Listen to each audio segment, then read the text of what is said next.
স্ট্রোকে আক্রান্ত ব্যক্তিকে মুহূর্তের মধ্যেই শনাক্ত করার জন্য 3টি লক্ষণই যথেষ্ট। চলুন লক্ষণ 3টি জেনে নেই।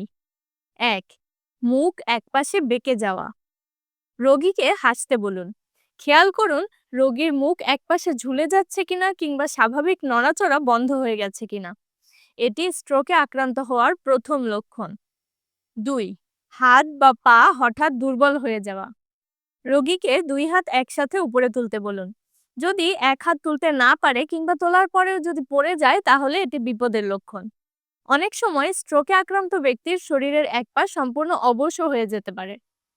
3. কথা জড়িয়ে যাওয়া। রোগীকে একটি সহজ বাক্য বলতে বলুন। যদি কথা অস্পষ্ট হয়, জড়িয়ে যায় কিংবা পরিষ্কারভাবে বোঝা না যায় তাহলে এটাও স্ট্রোকের খুব গুরুত্বপূর্ণ একটি লক্ষণ। এই 3টি লক্ষণের মধ্যে যেকোনো একটি উপস্থিত থাকলেই আর দেরি করা যাবে না। রোগীকে দ্রুত হাসপাতালে নিতে হবে। এ সময় রোগীকে পানি বা খাবার দিবেন না। কোনো ঘরোয়া চিকিৎসা বা ওষুধও দেওয়া যাবে না। স্ট্রোক রোগীর জন্য প্রথম 3-4 ঘন্টা সবচেয়ে গুরুত্বপূর্ণ। এ সময় সঠিক চিকিৎসা পেলে আজীবনের জন্য পঙ্গুত্ব বা মৃত্যুর হাত থেকেও রক্ষা পাওয়া সম্ভব।